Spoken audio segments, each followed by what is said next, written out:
para la presentación de un libro. Es la primera presentación del libro que Lacan Big Data acompaña, y en esta oportunidad es la presentación del libro Retrato de Dora, de Helen Sixu. Hola, Sandra.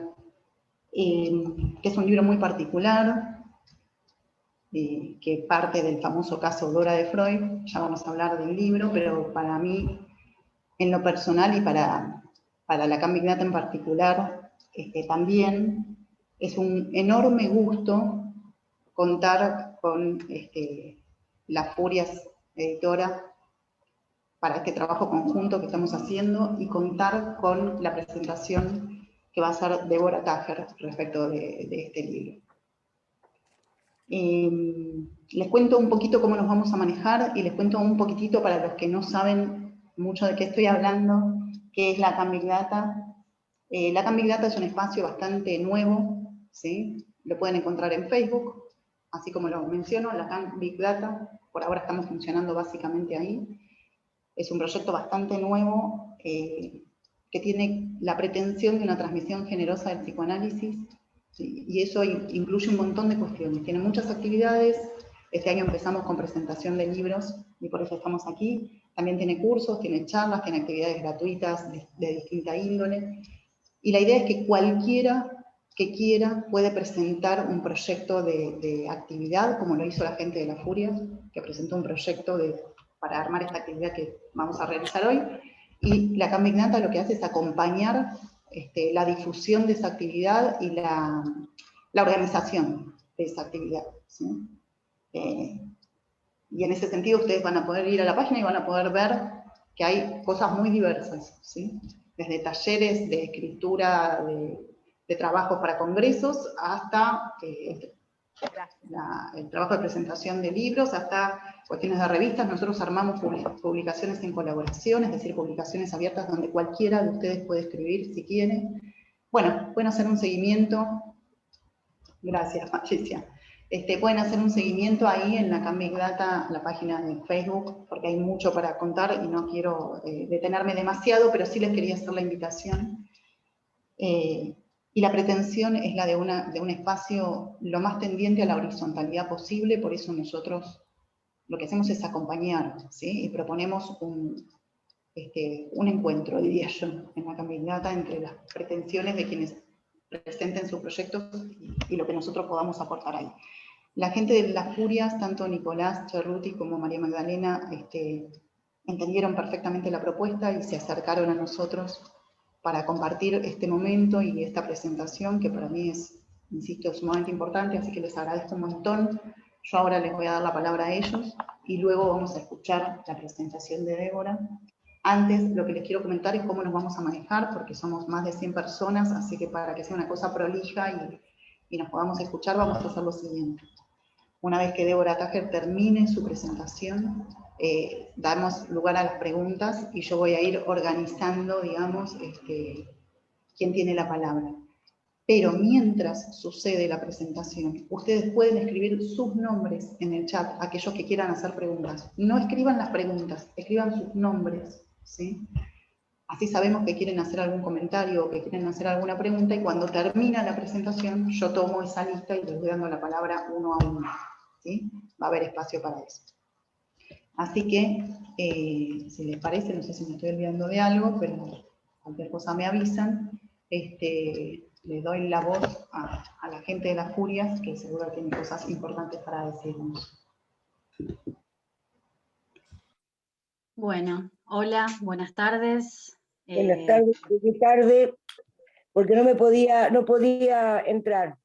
Mi nombre es Cristina, pero bueno, imposible antes conectarme. Cristina, te pido por favor, bienvenida, te pido por favor que te silencies, ¿sí? Estamos haciendo la presentación de la actividad, y después si querés comentar alguna cosa o hacer alguna pregunta, escribís tu nombre en el chat nomás. Bienvenida.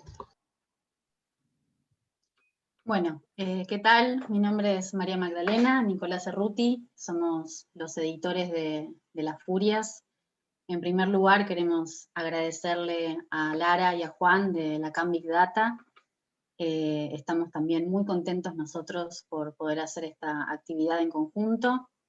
También agradecerles a todos los que nos están acompañando hoy, y en especial a Débora Tájer por sumarse a esta propuesta, que va a resultar muy interesante escucharla desde su perspectiva, tensionando el psicoanálisis con los feminismos, con las teorías de género, con este libro puesto en foco, que como bien decía Lara, es una obra de teatro de la autora Hélène Cixous, que fue publicada en el año 1976, y toma como referencia el caso Dora de Freud, pero de alguna manera también lo reescribe, y si bien nos encontramos con esa Dora, también nos encontramos con otra Dora diferente. Entonces, creemos que va a ser muy interesante poder escuchar lo que tenga para decir Débora en relación a esto.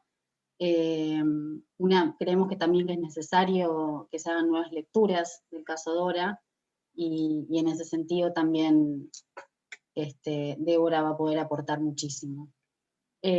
Nosotros como editorial también somos un proyecto muy reciente, nacido el año pasado, y de hecho Retrato de Dora es el primer libro que publicamos. Para quienes no saben, es un libro que nunca se había traducido al español, circulaba la versión original en francés y algunos PDFs traducidos al inglés, pero la primera traducción es esta edición que publicamos, traducción que hizo Agustina Soubidet, una psicoanalista. Así que estamos también muy, muy contentos, y es un honor para nosotros haber podido hacer que este libro tuviera por primera vez su traducción al español. Así que bueno, no sé si querés comentar algo. Sí, bueno, principalmente bienvenidos, bienvenidas. Gracias por acompañar las propuestas que desde un tejido más amoroso, horizontal, va tratando de decir el psicoanálisis, va tratando de ser interpelado por otros discursos, va tratando de que haya esa plasticidad para que otros discursos logren expresarse. Y bueno, y es importantísimo que esos espacios proliferen, que tomen la palabra la gente, que se pueda facilitar eso. Y me parece que la Big Data lo está haciendo, desde la editorial Las Furias lo estamos intentando modestamente en este trípode que llamamos la posibilidad de escrituras singulares con los feminismos, los psicoanálisis y escrituras poéticas. Es un poco nuestra orientación, pero también nos damos cuenta que esta orientación no es sin otros, que esta orientación es armando lazos, que un libro no termina con la presentación del objeto libro, así como lo están viendo, un objeto libro que tiene un diseño de Romina Lupino, que es la diseñadora de Las Furias, que logró este diseño hermoso. No termina en el objeto libro, sino que también nosotros a ver, María Gabriela, ¿podrías apagar el micrófono? Listo. Que el objeto libro no termina ahí, también fuimos aprendiendo que es una posibilidad de lazo, una posibilidad de estar armando ese diálogo, o como nosotros lo queremos llamar, conversación, que implica la posibilidad de nuevas lecturas. Parece que se ha dicho mucho, parece que se puede seguir diciendo, parece que hay algo que podría estar tal vez tendiente a estar medio gastado de esto, pero no es así, porque las lecturas también, así como las escrituras son singulares, las lecturas también son singulares, y me parece que Débora Tájer con su trabajo está mostrando que se puede revisar y se puede interpelar un montón de problemáticas que nosotros queríamos, o creíamos más, no queríamos, que ya estaban naturalizadas. Queríamos, el deseo en realidad es que se desnaturalicen, que se dejen de transmitir como letra ya aprendida, y que todos aprendimos lo mismo y que nada se puede interpelar. Bueno, modestamente me parece que desde la Big Data eso se está logrando. gracias a los espacios que se están dando, y desde las Furias un poco el impulso es similar. No sé si, me parece que Débora todavía no... Sí, está ingresando, Débora. ¿Está ingresando? Sí, ya ¿Puedo antes- agregar algo? Ya que Sí, claro. Sí, agrega. Quería comentar algo más respecto de las Furias, justamente. Les cuento a todos, yo no tenía relación ni con María Magdalena ni con Nicolás. Antes de esto, bueno, con Nicolás tuvimos alguna actividad compartida el año pasado, pero voy a contar algo que me pasa a mí con las Furias, digamos en lo personal, ¿no? A mí las Furias, el modo de trabajo sobre los libros, me produce algo que no me produce habitualmente, no me pasó en otros lugares, digamos, que es como otra lógica del tiempo, ¿no? Lo que me pasó con este libro yo lo vi por primera vez, no me acuerdo cuándo lo sacaron ustedes, pero hace varios meses atrás, ¿no? ¿Me decís, María? Sí, fue en agosto del año pasado, Ah, ok. agosto-septiembre del año pasado. Bien, desde agosto hasta ahora hubo en redes sociales varias fotos con este libro, ¿sí? Ustedes con este libro, el libro en otro lugar, el libro con tal fondo, el libro con otro fondo. A mí me pasó algo que no me había pasado nunca. No solamente que nunca me cansé de ver la tapa del libro, todavía sin leerlo, ¿sí? Sino que además me causó la sensación de que había que detenerse, ¿no? Como me volvía a aparecer el libro andando en bicicleta, digamos, el libro llevado a un café, el libro, y me daba la sensación de que era necesario tener presente el libro, ¿sí? Que no era un libro más que saca una editorial de 200 millones de libros, ¿no? Casi como el mensaje, esto es subjetivo, pero el mensaje para mí era deténganse a ver esto, ¿sí? Bueno, eso es lo que a mí me llevó a leer este libro, que no lo conocía, la verdad, y eso es una de las cosas que más me gustó y que hacen que hoy estemos compartiendo este proyecto, ¿sí? Y me parece, por lo que vi, que las Furias tiene esta idea, digamos, ¿no? Esta idea de que vale la pena detenerse en el libro. Nosotros que leemos tanto y qué sé yo, entran a hacer los libros como una picadora de carne, digo, y vale la pena detenerse, ¿sí? Y en las Furias está eso, está en el diseño de tapa, está en el paquetito precioso que a uno le traen cuando le traen el libro, está en el modo muy amoroso, tomando la palabra de Nicolás, en que a uno lo tratan cuando uno quiere acceder al libro, etc. Débora, muy bienvenida. Terminé con lo que quería decir. Muy bienvenida, Débora Tajer. Muchas gracias. Vengo de dar clase, así que estoy en continuado. Hola, bueno, Débora, ¿cómo estás? Hola, ¿cómo están? Gracias por la invitación. No, un gusto, gracias a vos. Decíamos antes de que ingresaras que estábamos muy entusiasmados con esta actividad, muy agradecidos por tu participación y muy interesados en la lectura que puedas hacer tanto del libro como del caso Dora, etc. Nos parece importante seguir poniendo en tensión el psicoanálisis, los feminismos y el género, y este caso en particular me parece que se presta muy bien para eso, sobre todo esta Dora que introduce Hélène Cixous en su libro. Así que te voy a presentar oficialmente y ya te damos la palabra. Bueno, Débora Tajer es doctora en psicología, psicoanalista, profesora titular de la Cátedra Estudios de Género en la Facultad de Psicología de la Universidad de Buenos Aires y es autora, entre otros libros, de Psicoanálisis para Todes, publicado en el año 2020 por la editorial Topía. Bueno, Débora. Bueno, yo tengo un escrito que lo voy a estar leyendo, así que ustedes me van a ver y yo no los voy a ver un poquito, porque lo tengo ahí en pantalla, y después voy a leer algunos fragmentos que elegí del libro para decir algunas cosas, y también como vi como un poco la intención en redes, me gustaría entrar en diálogo. O sea, voy a exponer un poquito, pero también quiero entrar en diálogo sobre algunas de las cuestiones que a ustedes les interesa, que por lo menos es lo que pusieron, que es comparar las Doras, que esto sería un poco el trabajo que vamos a hacer. Podemos comparar las Doras. ¿Por qué Dora? ¿Por qué seguimos hablando de Dora? Y también un poco el feminismo, psicoanálisis, género, que me parece que es un tema que llama la atención y que a lo mejor podemos, a propósito de Dora, hablar un poquito de estas cuestiones. Así que bueno, así que yo no les voy a ver, voy a leer un poquito y después, sí, o sea, ya sé que ustedes me van a ver. Cualquier cosa me dicen, ¿sí? Bueno, es un gusto estar con ustedes acá en Lacan Big Data presentando este libro de la editora Las Furias. Voy a empezar mis agradecimientos en orden cronológico de mi relación con el texto. Primero a Agustina Saudibet, que me lo regaló y me lo acercó a mi casa. Agustina es la traductora del texto del original del francés y es una joven psicoanalista feminista con la cual tengo el gusto de intercambiar y dialogar.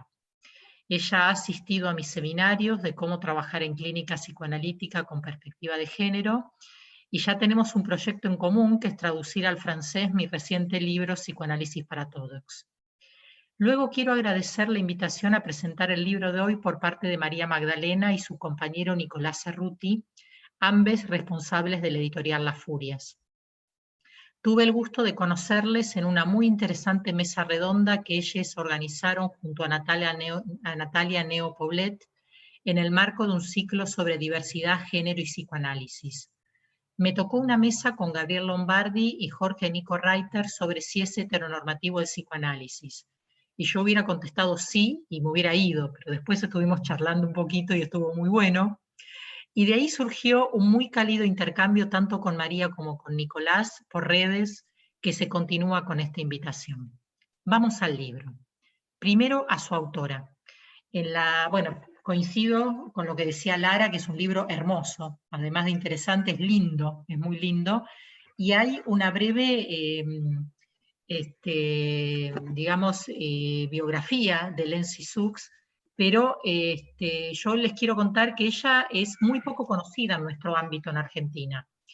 Y además de ser alguien que proviene del campo de las letras y ha escrito muchísimo y ha escrito obras de teatro, es una gran referente del feminismo académico francés. Y ha tenido y tiene gran impacto en la corriente del psicoanálisis de la diferencia sexual, que es una corriente que articula psicoanálisis francés de orientación lacaniana con feminismo de la diferencia, que es una de las corrientes históricas del feminismo. Es un feminismo que trabaja fuertemente la cuestión del cuerpo y el impacto de habitar un cuerpo de mujer y cuestiona las jerarquías entre varones y mujeres sin utilizar la categoría de género, que es más propia de la tradición liberal anglosajona. Allí, en este grupo, podemos ubicar también a Lucy Irigaray, Teresa de Lauretis, con un poco de esfuerzo a Julia Kristeva y, por supuesto, a Hélène Cixous. Es una tradición que Cixous comparte también con Jacques Derrida, él desde el campo de la filosofía y Cixous desde las letras, pero son intelectuales de letras, en el caso de Cixous y Derrida de la filosofía, que discuten, se meten y aportan al campo psicoanalítico. Y es también la tradición en la cual se inscribe Judith Butler, ¿no? Que aun siendo norteamericana está muy influida por esta corriente de estudios culturales franceses de gran diálogo con el psicoanálisis. A mí me gusta contar una anécdota personal que me tocó vivir en 1998, que muestra cómo el lacanismo llegó a la costa este de Estados Unidos vía los estudios culturales y no vía los y los psicoanalistas, que en esa zona son y eran muchos, digamos. En Nueva York y toda la zona este de Estados Unidos está lleno de psicoanalistas, pero hasta 1998 casi no había psicoanalistas lacanianos, sino que el lacanismo llegó por los estudios culturales. La anécdota que tengo para contarles fue en el consultorio de Jessica Benjamin, a quien fui a visitar en Nueva York, y ella me pregunta, estuvimos hablando de muchas cosas, y me dice, Débora, ¿cómo es alguien analizado por un lacaniano? ¿No? Pero ella sí conocía al Lacan vía Derrida, Teresa Brennan y por supuesto Butler. A ese Lacan lo conocía, no conocía al Lacan clínico, ¿no? Digo también para ver dónde está Cixous, ¿no? Dónde la podemos ubicar en ese sentido. Para quien no conoce a Jessica Benjamin, les cuento que es una autora muy importante del campo del psicoanálisis y los estudios de género, con 3 libros fundamentales: Los lazos del amor, Sujetos iguales, objetos de amor, y La sombra del otro. Bueno, vamos al libro, ¿no? ¿Y qué aportes hace al psicoanálisis? Retrato de Dora. El título es Retrato de Dora, pero podría llamarse Autorretrato de Dora también. En este libro, Dora habla, y esto es lo diferente a Dora en Freud, ¿no? Que Dora en Freud es hablada, y además dice lo que le parece, cuenta sus contradicciones y habla del efecto de vivir en un privado sentimentalizado. Dora, vive su vida en el medio de los amores de su padre, de las desavenencias del matrimonio, de la amada de su padre, de los problemas matrimoniales de su padre, cuidando hijos ajenos, con complicidad con su padre en la denigración de la madre, ¿no? Y yo diría dos cositas antes de leerle algunos fragmentos que he elegido. Bueno, voy a cerrar para que me vean y para que yo los vea también.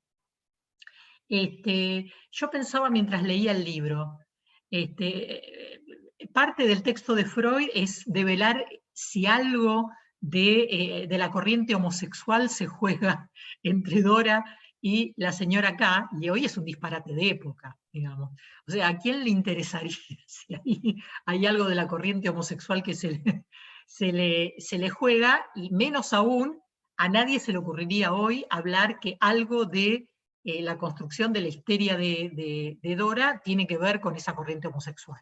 Esto primero, digamos, cuando leía el libro decía, bueno, miren, cosa que parte de la diferencia entre lo que se preguntaba Freud y lo que podemos pensarnos, porque además hay uno de los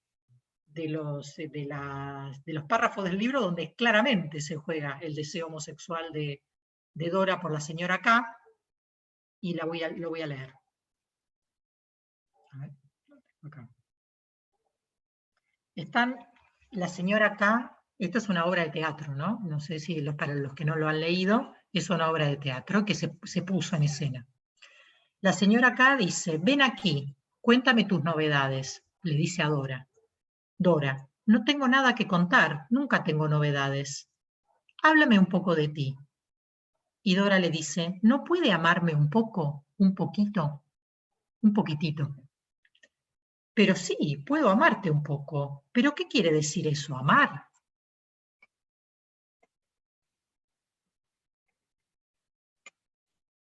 ¿No me ama para nada, entonces? ¿No le agrado para nada?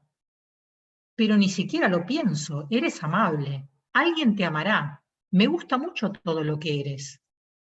¿No puedo darle nada? ¿Por qué no me necesita? No necesito nada de nadie. Eso no quiere decir que no seas nada. ¿Me verá de nuevo? ¿Por qué no? Algún día me gustaría estar tirada con usted. No sentada, tirada junto a usted, cierro los ojos y veo. Habría sangre por todos lados, tendría en mi cara. Digo, Dora hablando, ¿no? Ya no especulando, Dora hablando.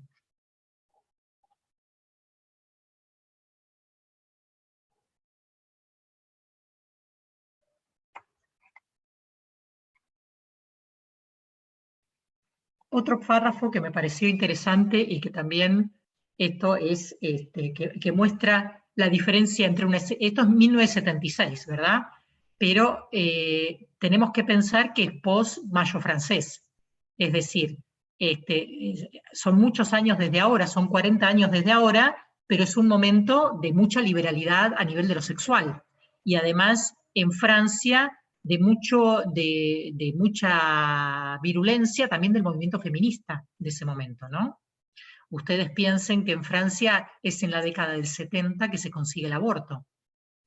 Y está todo, digamos, está la carta de las francesas de Yo aborté, ¿no? Que es una carta muy importante donde muchas mujeres muy conocidas firman Yo aborté, hayan abortado o no, como una cuestión de avalar lo que después fue la ley Veil, que es la ley del derecho al aborto en Francia. Entonces, acá dice el señor B, o sea, el padre de Dora. Encontré una carta sobre el secretaire. El secretaire sería como un mueblecito, ¿no? Estaba en su secretaire. decía que ya no podía soportar la vida, hablando de Dora, contándoselo a Freud, ¿no? Usted lo quiso, decía ella, despidiéndose de nosotros. Pensé que no estaba firmemente decidida a suicidarse, pero me dejó estupefacto. Unos días más tarde, después de una discusión insignificante, por primera vez tuvo un desmayo. Eso decididamente me asustó. Dora, ¿cómo que encontraron ellos esa carta? Si estaba en mi secretario bajo llave. ¿Su secretario está cerrado?, le pregunta Freud. Dora, no sé, ¿alguien más tiene las llaves? ¿Quién tiene las llaves?, pregunta Freud.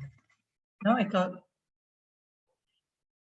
Entonces insiste el papá sobre su secretario. Era un borrador, estaba preocupado sobre todo lo que tuvo, sobre todo desde que tuvo el desmayo, ¿no? Y Freud sigue sin ningún problema de que le hayan abierto el secretario a Dora. Él puede seguir sobre esto, digamos, hoy no pasaría para los derechos del adolescente, el consentimiento, digamos, pero esta Dora, la Dora del 76, lo dice, que digamos, me abrió el secretario.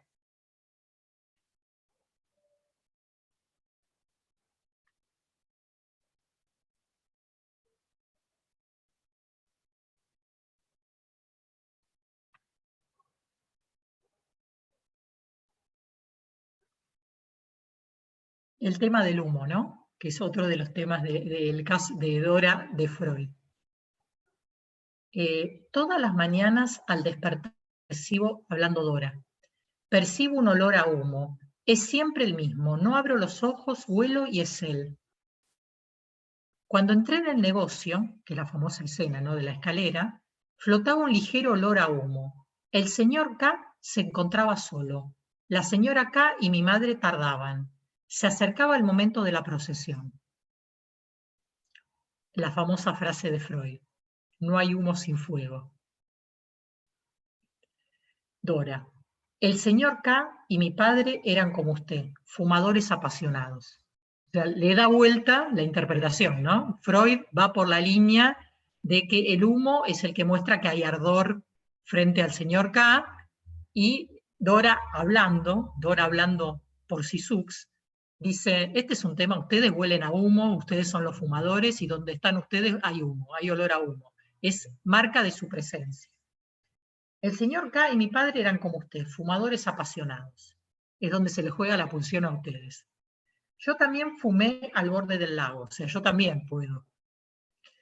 Él me había armado un cigarrillo, él sentía el humo, siento horror al percibir el humo. Recuerdo que la puerta que conducía del negocio al departamento estaba abierta y sentí el olor a humo, el perfume de la señora K mezclados. O sea, tu mujer no es nada para vos, a mí no. Cuando el momento de la procesión se acercaba, me rogó que lo esperara, ¿Mm? Bien. Quiero compartir con ustedes una última reflexión antes de abrir el intercambio. Desde los estudios de género, revisamos el concepto de cómo se constituye una posición histérica. La que lo ha hecho es Emilce Diobleitschmark, que lo hizo también en fines de los 70. Emilce lo que nos enseñó es que la posición histérica se arma como síntoma entre dos corrientes psíquicas.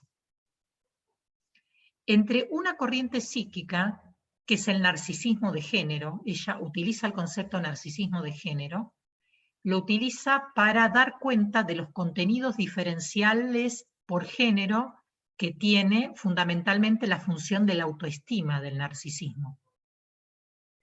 Es decir, que las razones por las cuales yo me querré a mí misma tienen que ver con los ideales de género con los cuales yo he sido subjetivada.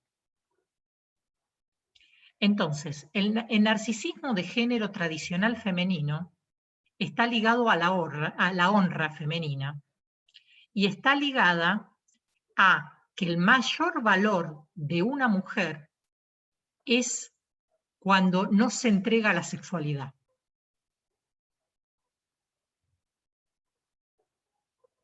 Por el otro lado está el deseo sexual, el deseo de consumar la relación sexual. Por lo tanto, dirá Emil Sediou-Bleichmar que quien esté en una posición histérica se sustraerá en el momento antes de la consecución, precisamente porque ese es el momento de mayor valor de la autoestima.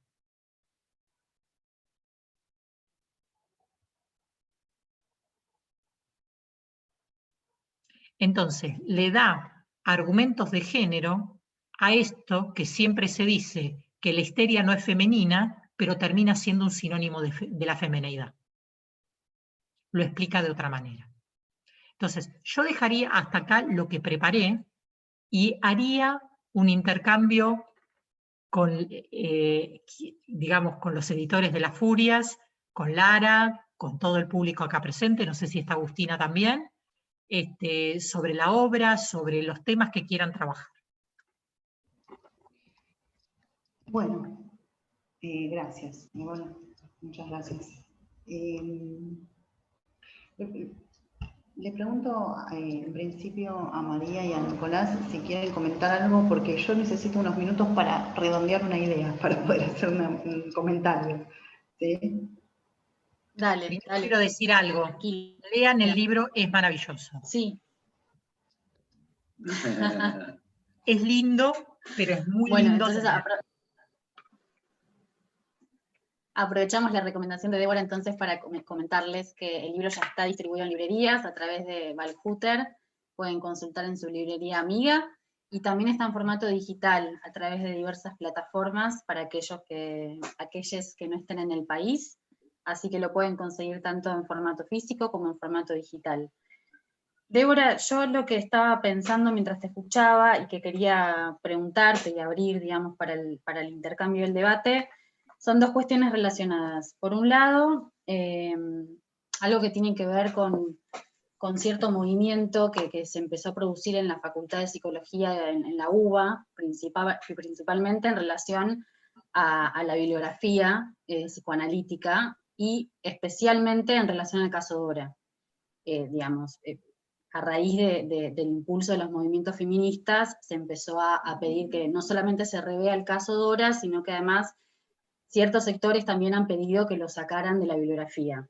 Entonces, por un lado, preguntarte qué opinas vos con respecto a esto, digo, más allá de las nuevas lecturas que se puedan hacer del caso Dora desde la perspectiva de género y desde los feminismos, si vos crees que con eso sería suficiente, y qué opinás de este pedido que hubo en su momento de que se bajara de la bibliografía el caso Dora.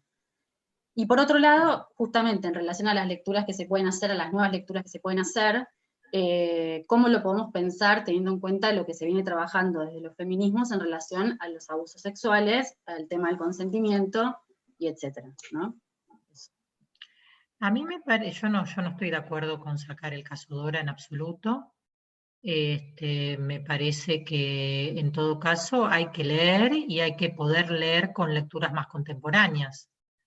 Y me parece que ahí no hay solamente una situación de consentimiento o no consentimiento, no es lo único que pasa ahí.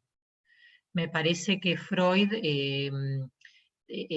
primero que es una pieza que ha resistido 100 años, no cualquier pieza resiste 100 años, y me parece que describe un fenómeno de época, me parece que muestra una construcción de femineidad de ese momento histórico, y que muestra digamos, ¿cómo te puedo decir? Como el desarrollo libidinal en el marco de una, como podríamos decir, de una vida de palacio, porque hay algo de lo palaciego en ese sentido, ¿no?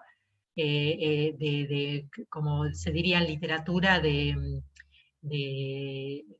me sale la palabra, pero ustedes que son más de la literatura de lugar cerrado, ¿cómo se llama eso?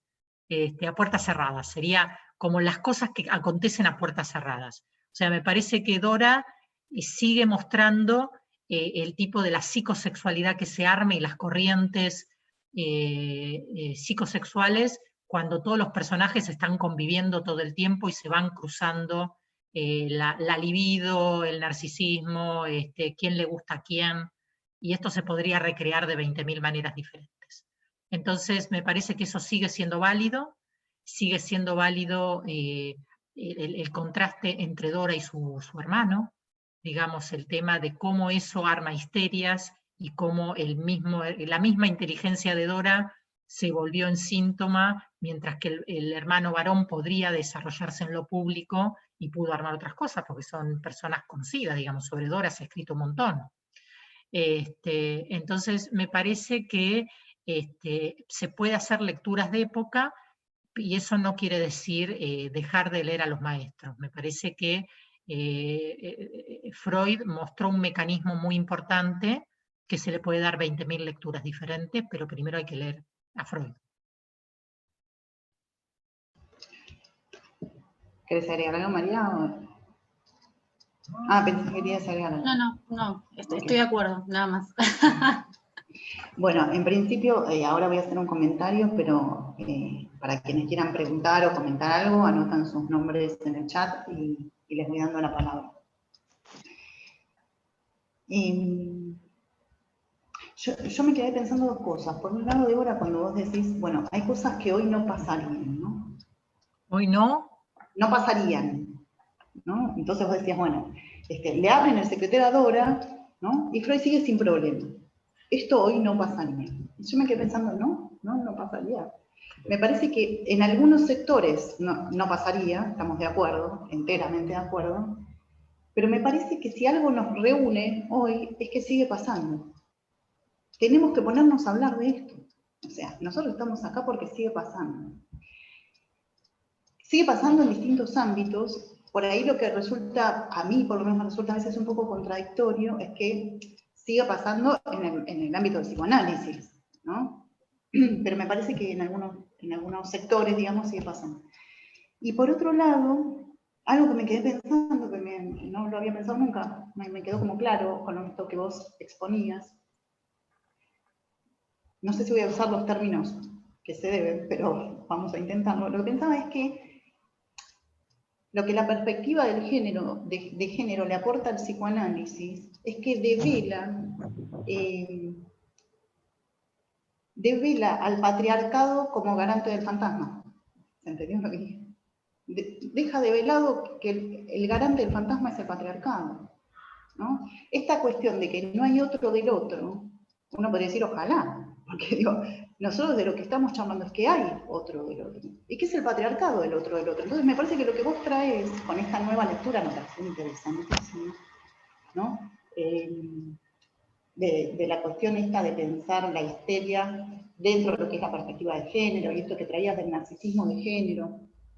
Me parece que lo que queda develado ahí, ¿sí?, es que el fantasma se soporta y se construye, ¿sí?, dentro de una lógica que en este caso, digamos, en lo que nos concierne, es patriarcal.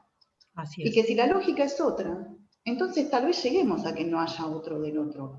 Ahora, para nosotros psicoanalistas, ¿no?, para nosotros psicoanalistas, hay un otro del otro que es el patriarcado, lo cual me parece un problema enorme y creo que es eso lo que la perspectiva de género viene a aportar, que me parece bueno, un aporte género.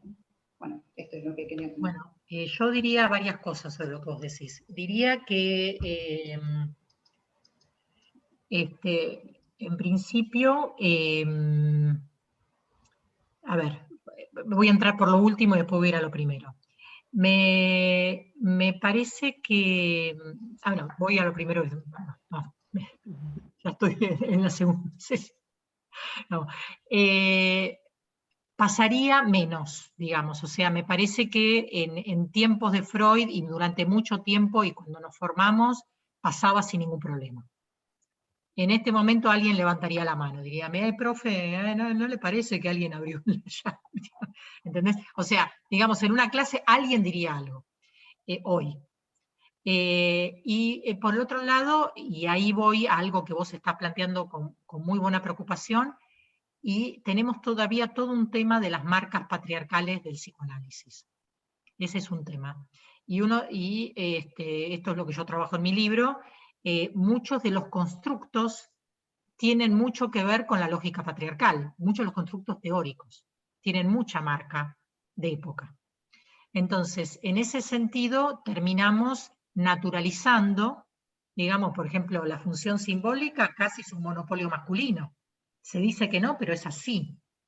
Y esto es en el marco del patriarcado. Digamos, me parece que hay que decirlo así, ¿entendés?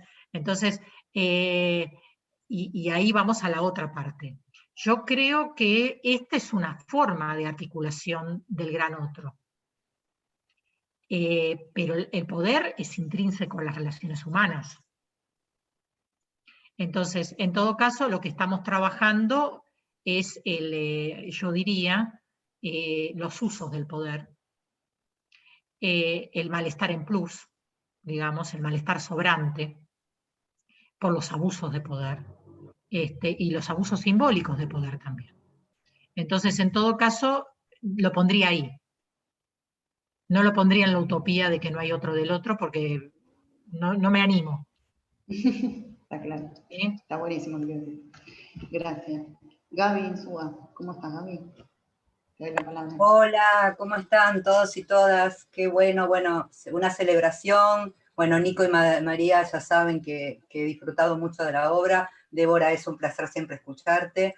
Y compartir algo, lo que dijo Lara, bueno, con la Cambigata también tengo un encuentro muy lindo hace un tiempo.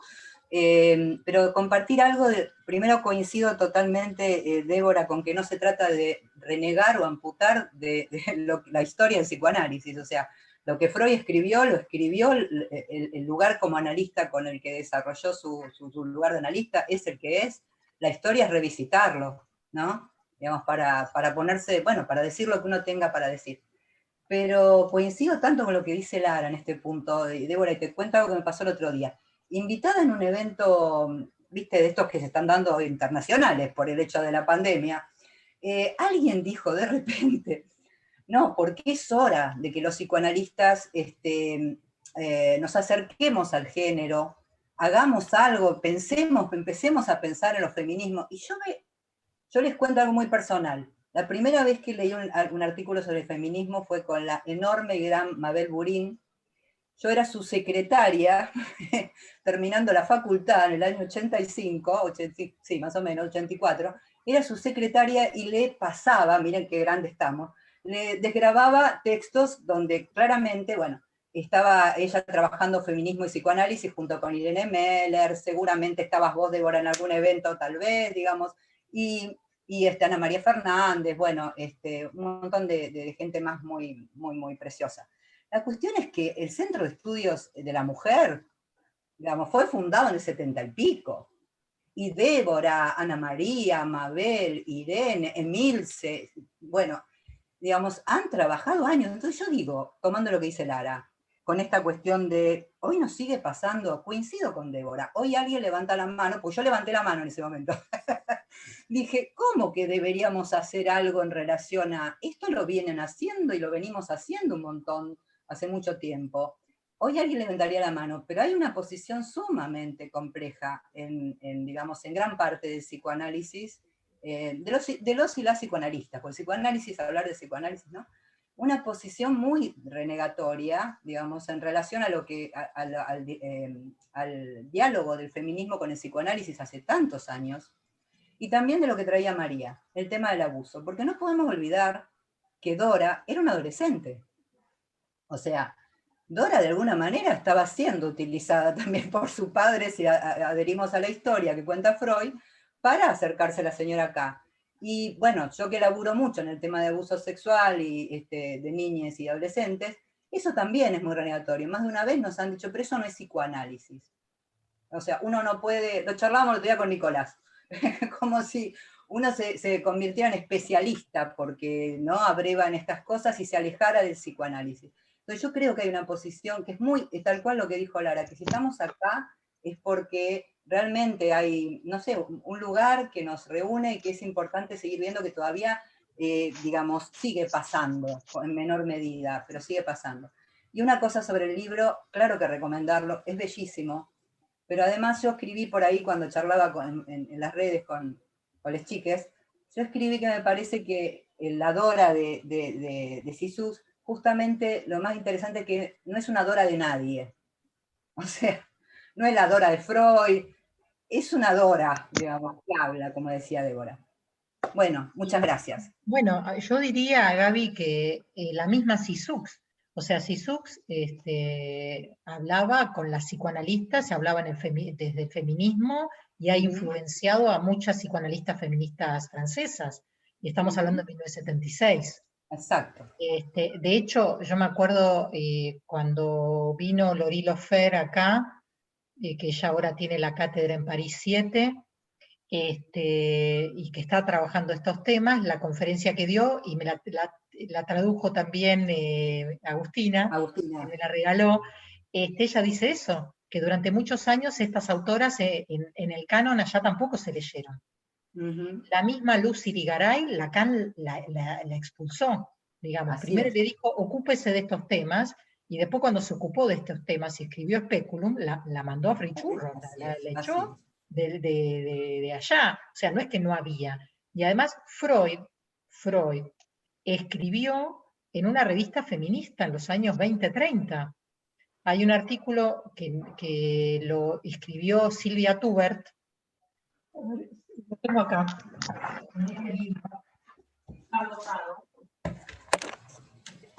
que editamos hace 20 años con Irene Miller, pero que está agotado, que lo mandamos así en PDF.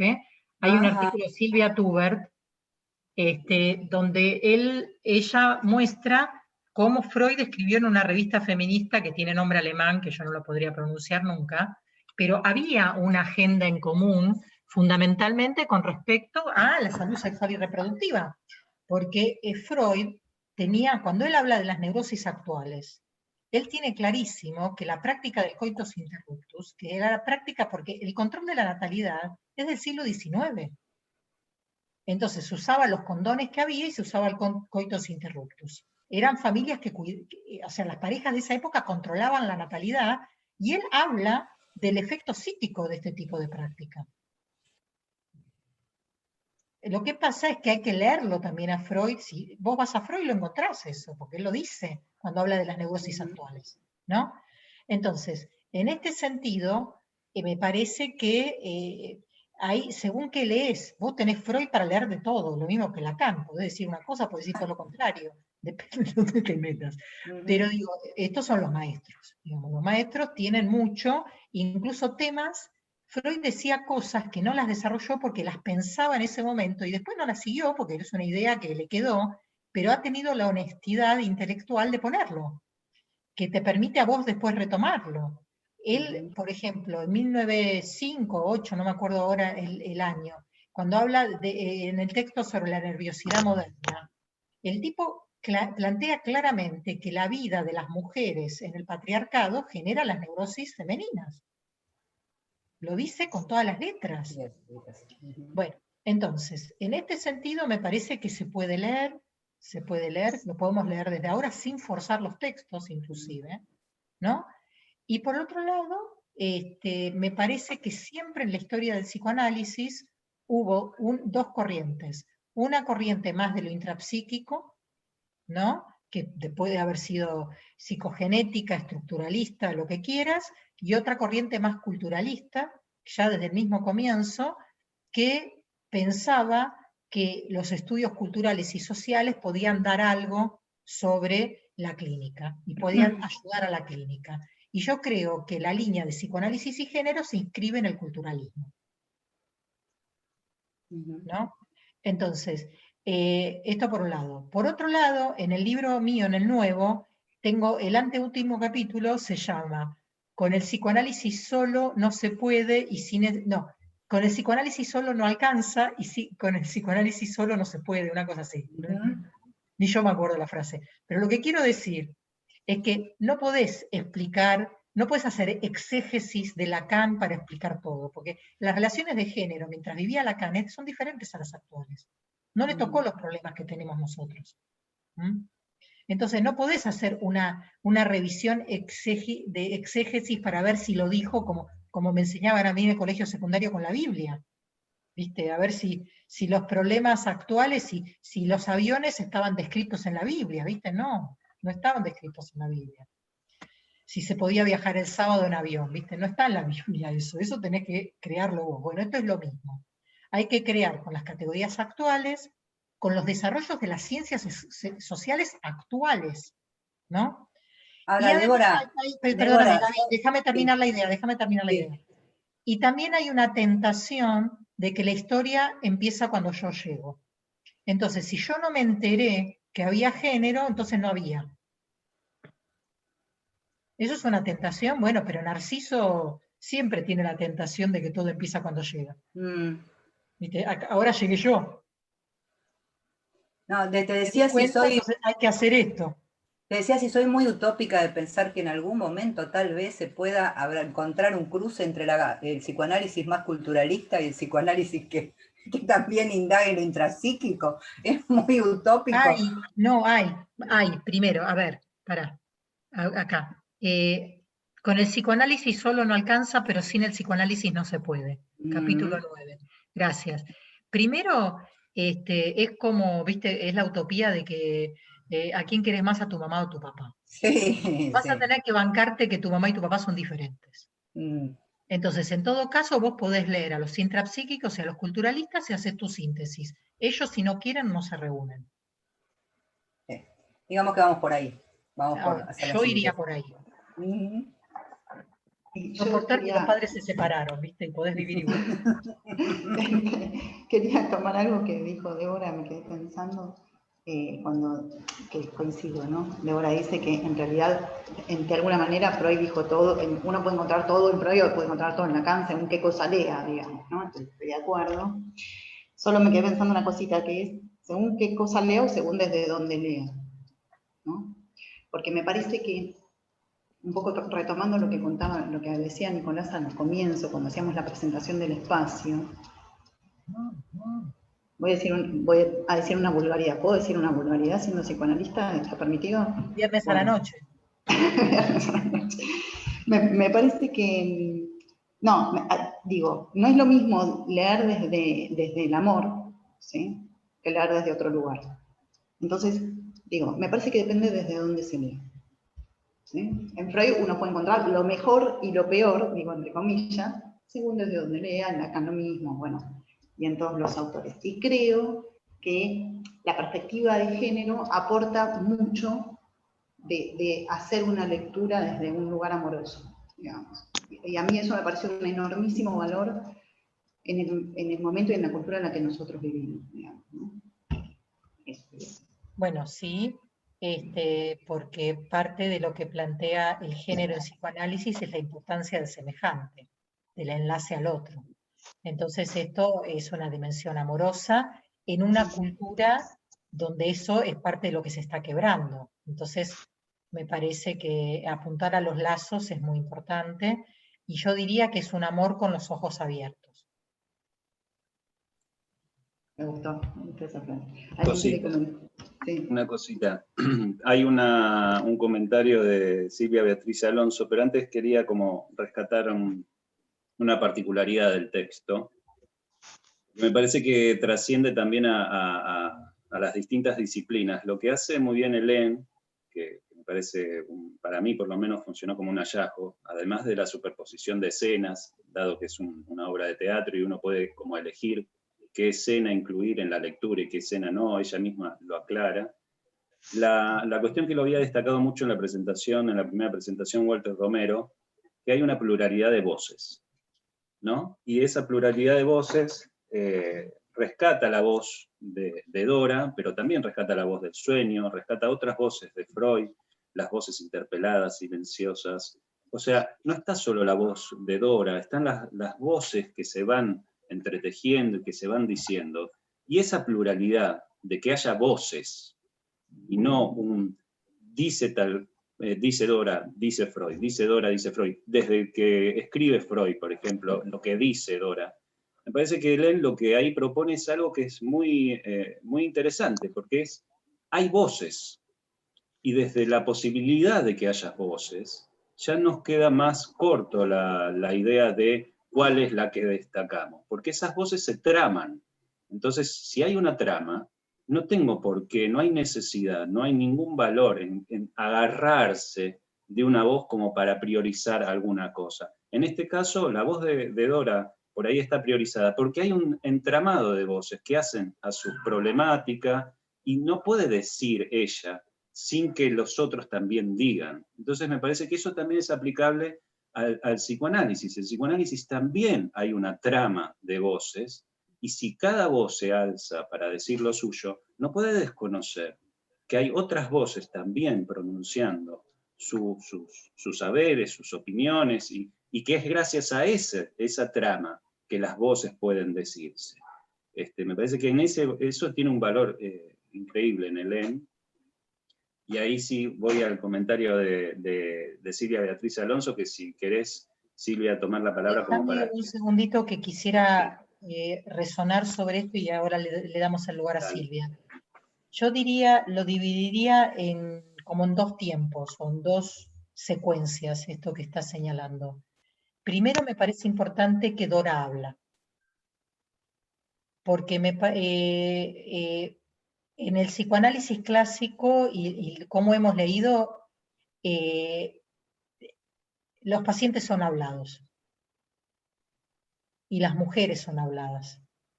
Entonces, en este punto a mí me parece muy interesante, bueno, ¿qué habrá ahí, viste, de ganarte los sesos y no preguntando, y no validando esa voz? Entonces diría que ahí lo primero, me parece importante que esta Dora habla y dice de todo.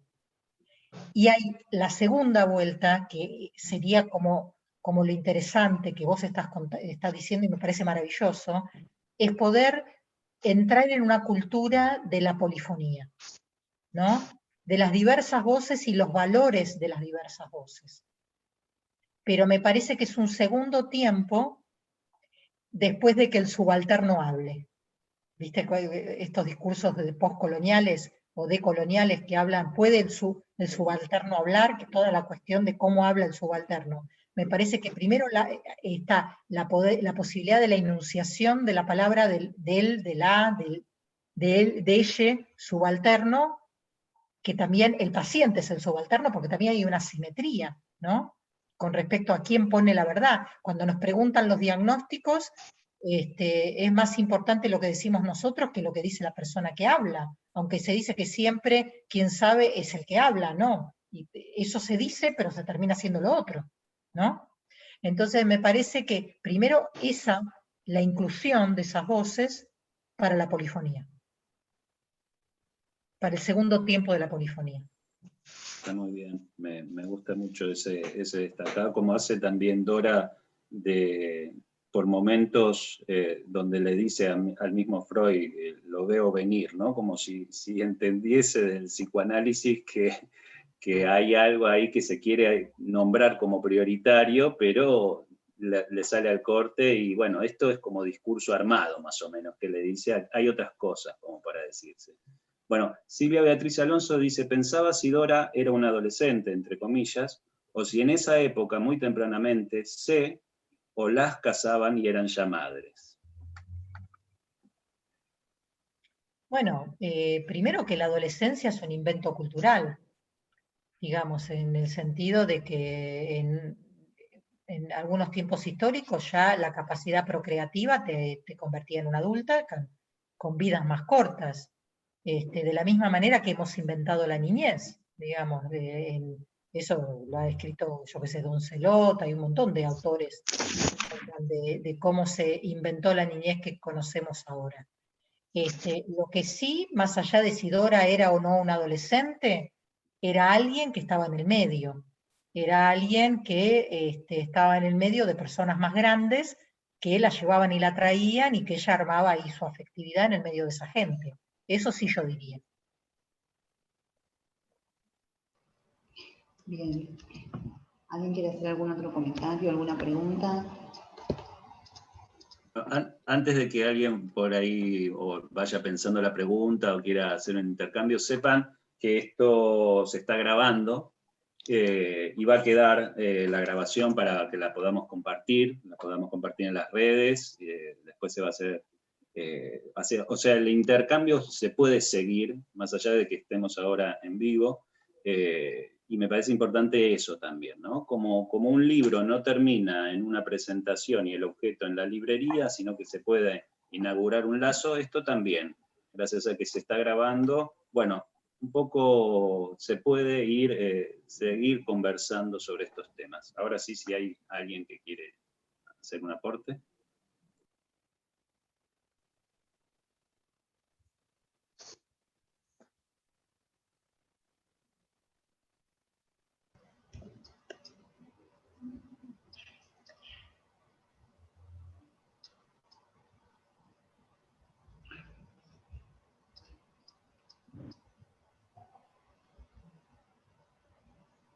Yo quiero hacer una pregunta, Débora, te hago una pregunta respecto de algo que dijiste recién, cuando hablábamos de la adolescencia, ¿no? Y vos dijiste, bueno, la adolescencia en realidad es una categoría cultural, pero lo que sí ubicas respecto de Dora es esto de estar en el medio, ¿no?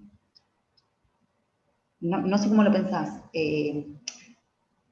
pero me pareció muy interesante como salir de los nombres y pensar las dinámicas, por decirlo de alguna manera, ¿no? Las dinámicas de los lazos. Que realmente eso aportaría efectivamente otra perspectiva totalmente distinta al psicoanálisis, ¿no? Y el psicoanálisis está lleno de estas categorías. De hecho, cuando nos llama, no sé, me llama alguien para atender a un niño, yo te digo, no atiendo niños, ¿no? Digo, estamos llenos de esas categorías, ¿verdad? Pero es otra lógica totalmente distinta si nosotros pensamos en esa dinámica en donde, por ejemplo, ella está en el medio y hay todo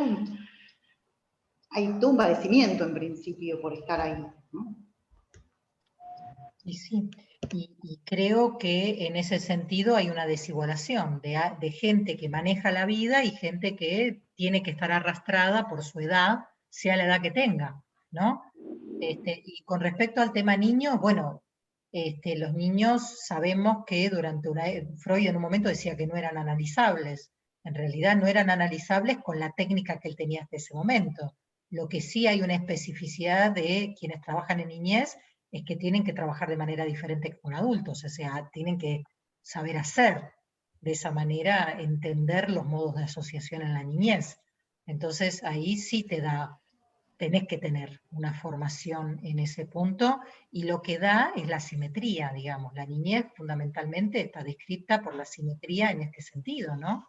Es un tiempo digamos, de formación, es un tiempo de constitución del psiquismo, y donde hay una simetría muy grande con los grandes, que eso es lo más importante, y por lo tanto hay un deber ético de no implantar cierto tipo, fundamentalmente la sexualidad en plus, de los adultos hacia los niños, ni una imposición más allá del bienestar de ellos, digamos, hay todo, pero eso también es una idea que tenemos ahora, digamos, donde los niños tienen derechos. Entonces también somos sujetos de nuestra cultura en ese punto. Yo ahí pienso que es parte donde, en muchas cosas pienso que la humanidad está peor, pero en eso yo creo que ahí me gusta, es la parte de la humanidad donde me gusta más mi tiempo, ¿no? Acá Inés Galeto pregunta, ¿cómo pensar la feminidad más allá de la significación fálica? ¿Cómo pienso la femineidad más allá de la significación fálica?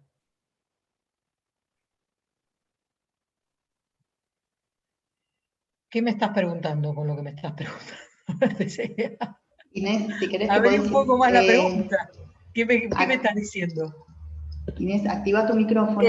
Sí, ¿qué tal, Débora? No, lo pensaba desde los conceptos que uno ha escuchado en tantos cursos, congresos, esto de que la mujer como mujer no existe, existe desde la posición histérica, ¿no? Desde cómo pensar esto, porque bueno, el falo de alguna manera es como lo estructurante, ¿no? Cómo pensar lo femenino desde este discurso psicoanalítico, a eso me refiero.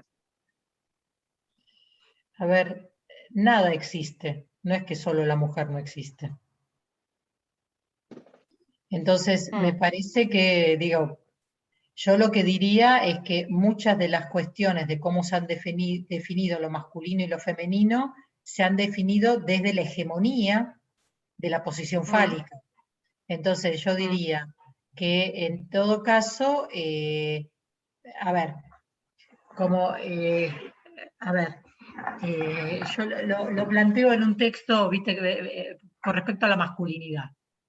¿Qué quiere un hombre? ¿Viste? La pregunta es qué quiere una mujer y se supone que las mujeres nos preguntamos lo mismo. Yo qué sé. Yo lo que no diría que no es válido. Yo creo que lo que hay que desarmar es el tema de la hegemonía. Y el tema de que lo mismo que nos preguntamos con respecto a las mujeres hay que preguntarse con respecto a los varones.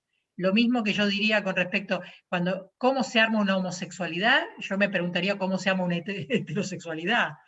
¿Cómo se arma una niñez trans? Preguntémonos cómo se arma una cis. ¿Entendés? O sea, a mí me parece que esto que sabemos, pero preguntemos todo. Salgámonos de la lógica de que hay cosas que ya están dichas, que desde la hegemonía no se cuestiona o no se pregunta. Entonces yo diría, ¿cómo se arma, por ejemplo, una masculinidad en relación con ser el género hegemónico? Eso es una pregunta también. Sí, totalmente, sí, sí. Entonces digo, no diría que son inválidas, diría que hay que reformular algunas cuestiones para preguntarnos eso mismo de otra manera. Bien. Gracias, Inés. Le damos el lugar a Patricia. Patricia dice, recuerdo en una clase en la que había hecho la pregunta sobre el deseo. ¿Hasta qué punto era propio o era construcción de lo aprendido? Los mitos de mujer, madre, etc. Lo que pasa es que lo aprendido es propio. O sea, yo creo que no hay una disyunción entre eso. Somos, digamos, desde la teoría que tengas de cómo se constituye el psiquismo, siempre es cultural. Porque si yo digo que yo estoy bañada por el lenguaje tiene relaciones de poder y tiene relaciones de género. Entonces a mí me va, lo lenguajero, digamos, entra ya con sus relaciones de poder y con sus ideales. Entonces no hay afuera y adentro en ese sentido. Bien. Karina. Hola, no me queda claro si el libro es ficción o si es una obra de teatro escrita por Dora. Eso lo tiene que decir. Me parece que eso que no queda claro es buenísimo, que no quede claro si el libro es ficción, y me parece genial la idea de si es una obra de teatro escrita por Dora. Me encantaría que eso sea entendido así. O sea, es una, lamentablemente, tengo que decirlo, pero bueno, es una obra de teatro que es una ficción, que como es tan ficción en el caso Dora de Freud, porque habitamos las ficciones y las narrativas de quien escribe, y entonces en ese punto es una obra de teatro que tiene una particularidad, que Lin Sijou tiene una forma, una pluma, una forma de transmitir la literatura que trasciende también el género de la obra de teatro, rompe un poco también el género de la obra de teatro, y uno lo puede leer como si fuera el caso Dora, como si fuera una obra de teatro, que estaría buenísimo que se pueda exponer y que se jueguen los cuerpos en esa escena, pero también es un ejercicio literario, o sea, es todo eso, y ahora me entero que podría ser una obra escrita por Dora, lo cual sería genial. Bueno, sí, María. Sí, quería retomar un poco esta pregunta que hicieron en relación a si Dora era o no una adolescente, que como vos bien decías, Débora no deja de ser una categoría, al igual que la niñez inventada, pero me parece que lo importante, o donde habría que hacer foco, no es tanto en eso, sino en... Recordaba justamente la famosa frase de Freud en el Historial, cuando dice, palabras más, palabras menos, no dudaría en denominar histérico, histérica a cualquier persona que en lugar de sentir excitación sexual, siente asco. ¿Por qué? Porque pienso que más allá de la erogeneidad de Dora, digamos, en relación a la señora K, en relación al señor K o a quien fuese, lo que había ahí, y más allá incluso de si era o no un adolescente, o de si estaba en condiciones, digamos, por la época de casarse y tener hijos, lo que estaba en juego ahí era, por una parte, quién establece que Dora en ese momento debería haber sentido excitación sexual. Digo, es Freud partiendo de su primera hipótesis del enamoramiento de Dora respecto del señor K, que asume que ella debería haber sentido excitación sexual en vez de asco. Eso por un lado. Por otro lado, que está presente esta desigualación que nombraba Débora, por lo tanto, aún teniendo en cuenta su heterogeneidad, estamos hablando de una persona que está en una situación de desigualación respecto de qué hace con su sexualidad. Entonces, me parece que esos serían como los puntos, ¿no?, a revisar, entre otros. Bueno, yo estoy totalmente de acuerdo con vos.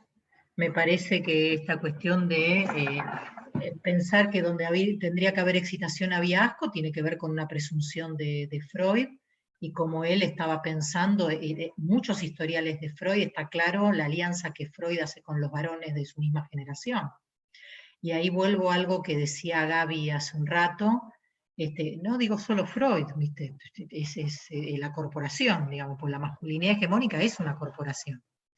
Entonces, en este sentido, y de hecho, ya digo, Freud hay cosas que dejó de decir en algún momento para pertenecer a la corporación médica también, para no estar por fuera de la corporación médica.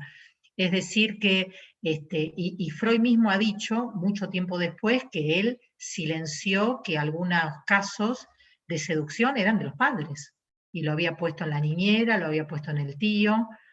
Y además hay un texto muy lindo de Juan Carlos Volnovich, en el libro de Psicoanálisis y Género que compiló Irene Meller en el 2017, donde él trabaja el tema de la teoría de la seducción y cuando Freud deja de creerle a las histéricas, y el peso que ha tenido dejar de pensar los hechos reales.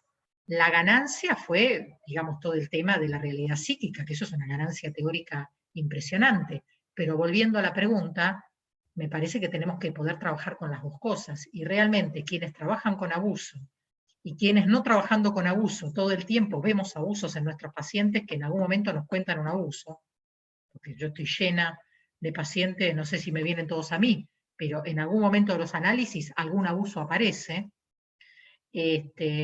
poder trabajar con los dos niveles, o sea, poder trabajar con el nivel de la realidad fáctica y poder trabajar con el nivel de la fantasía y de la propia erogeneización y el encuentro entre ambas cosas, y también el momento, digamos, de la vida en lo que esto aconteció. No es lo mismo un abuso en la niñez que en la adolescencia que siendo grande. El impacto traumático es otro. Entonces, me parece que hoy también tenemos que poder trabajar con las dos categorías al mismo tiempo, ¿no? Bueno, acá tenemos un comentario de María José, voy a leer el comentario y si alguien más quiere comentar algo y vamos a ir cerrando, ¿sí?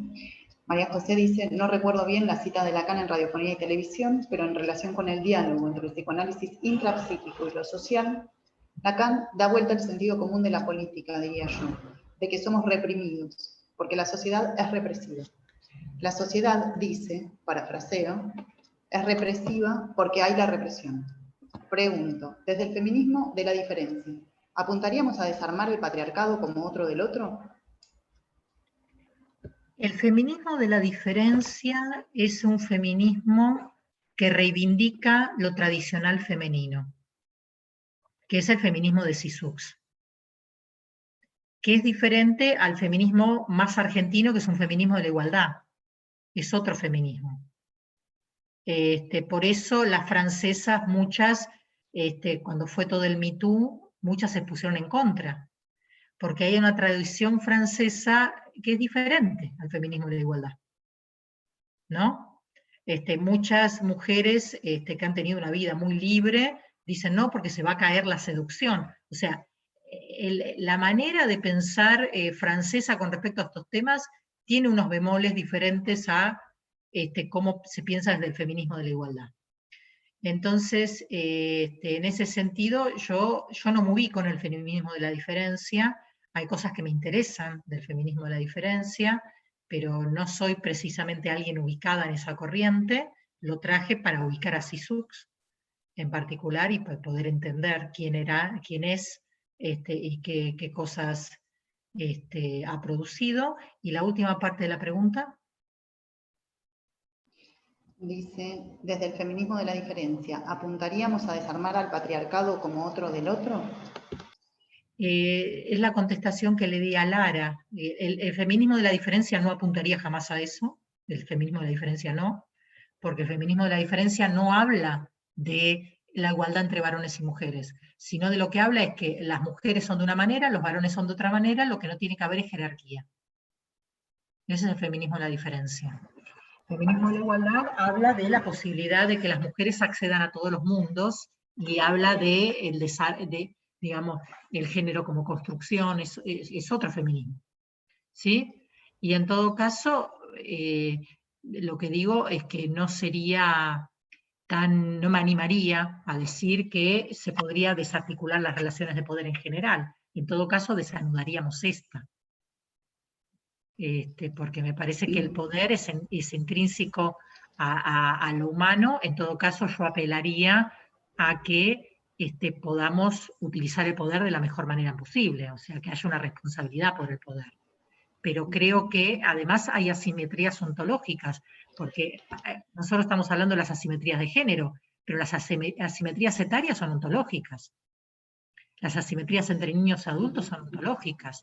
No hay manera, digamos, porque uno depende más del otro por razones, y también pasa en la tercera edad, se depende más. Entonces hay algo de la vulnerabilidad humana que en algunos momentos de la vida, esto no lo podés deconstruir, lo podés manejar mejor, digamos. Hay maneras democráticas y maneras más autoritarias de esto, ¿no? O maneras más abusivas. Bueno, vamos cerrando, ¿sí? Laila, ¿querés decir algo? Podés abrir tu micrófono y comentar. ¿Qué tal? Buenas noches para ustedes, para nosotros todavía tardes. Yo solamente, primero quiero declararme totalmente ignorante de las teorías feministas y de lo que están hablando, ignorante comparado con lo que ustedes han leído, saben y escriben. Pero escuchando un poco esto sobre no hay otro del otro, sobre la cuestión fantasmática, en nombre del Padre, y esta cosa de que han venido diciendo sobre que uno lee la teoría psicoanalítica y uno va tomando de ahí ciertas cosas. A mí me parece que incluso con esto que se dice, ¿no? Lacan cuando trabaja esto de no hay otro del otro e introduce en este seminario sobre el deseo, el fantasma, me parece que Lacan mismo ya está haciendo un cuestionamiento sobre el Edipo freudiano y el nombre del padre, es decir, el lugar del padre en el Edipo freudiano. Y al plantear el fantasma, me parece que ya él mismo está haciendo ese cuestionamiento. Ya luego en el 23 hablaremos del Santón, y ahí se desarticula un poco más, ¿no? Este lugar que le da a lo simbólico y en ese momento al nombre del padre. Me parece que bueno, que ahí el mismo Lacan ya está cuestionando a ese padre ideal freudiano, ¿no? O al que plantea en estos historiales, como el caso de Dora. También me parece importante esa pregunta de la clínica con niños y adolescentes, sí, y esa pregunta por Dora como adolescente, ¿no? Esto que resaltan de esa posición o como preguntándose por la señora K en una posición de elección homosexual, y pues retomemos un poco la pregunta por la mujer, es decir, en un momento de Dora, en ese momento que llamamos adolescente desde la psicología, desde el humanismo y desde otra posición, ¿no? Pero sí está en un momento de constitución psíquica, y eso no importa si se es niño, adolescente o adulto. En efecto, cuando decimos no trabajamos con niños o adolescentes, quién sabe qué decimos, porque en realidad se trata del sujeto, ¿no? Y sí, aunque hay especificidad, los padres están presentes con los niños y con los adolescentes cuando uno trabaja. Después, pues ya están presentes de otra manera. Y también creo que podríamos incluir la teoría de los discursos, ¿no? Para poder plantear, sí, la histeria no solo desde la estructura histérica, sino esta cuestión de los discursos, donde podríamos plantearnos quizá el feminismo desde ahí, ¿no? Desde una posición en los discursos que son lo que hace el lazo social. Y ahí sí, incluir un poco esto que hablaban de el feminismo desde el lado cultural del psicoanálisis, ¿no? Eso era lo único que quería yo decir. Acá hay un tema que es el siguiente, porque esto que vos decís, lo último voy a tomar, es una de las maneras en que algún lacanismo ha tomado al feminismo, ¿no? Como discurso de época. Y el feminismo viene a cambiar algo del orden de lo real, no solamente el discurso. Entonces, en ese sentido, es una manera de pensar, y yo creo que es una resistencia en ese punto. Esto por un lado. Y por el otro lado, a mí me parece que sí, que se puede hacer otros usos de Lacan y se pueden decir otras cosas. Pero también, insisto, que no hay que hacerle decir lo que él no dijo. Y hay que tomar a todos los maestros no como última palabra, o sea, sino que como punto de partida para, a partir de ellos, ser sujetos de época. Bueno, vamos a ir cerrando. Creo que he incluido Lacan y Freud, ¿no? Tomarlos. No, todos los maestros, todos los maestros. Maestras, maestres, todos. Los maestros tienen que ser, y ojalá seamos nosotros también en el futuro, que no ser leídos a la letra, sino tomados para poder leer y para a partir de ahí decir y hablar sobre la época. Bueno, ahora sí vamos a ir cerrando. Quiero leer solamente un comentario porque es un comentario muy bonito para el cierre de Noelia, que dice: cuando Débora duda sobre si existe un otro del otro en esta época respecto del patriarcado, preciosa respuesta me llevo: amor con ojos abiertos. Bueno, por mi parte, Débora, muchísimas gracias. La verdad es que es un gusto escucharte. Es hermosa esta presentación y el clima que se generó. A Nicolás y a María, muchas gracias a ustedes por darnos la posibilidad a nosotros de acompañarlos en esta presentación. La verdad es que, bueno, ya lo estuvimos conversando, ha sido un gusto. Los dejo a ustedes para que cierren, ¿sí? Bueno, lo mismo, también un gusto para nosotros, para nosotres. Estamos muy contentos con esta actividad, con este intercambio, con todo lo que fue surgiendo. Estamos muy contentos con haber hecho esta actividad junto a Lara, a la Big Data. Estamos contentos con la participación de Débora, a quien le agradecemos nuevamente. Y tal como dijo Lara, es un placer escucharte siempre. Así que, bueno, gracias. Bueno, gracias a ustedes por la invitación. Nos vemos pronto. Hasta luego. Chao. Gracias. Chao.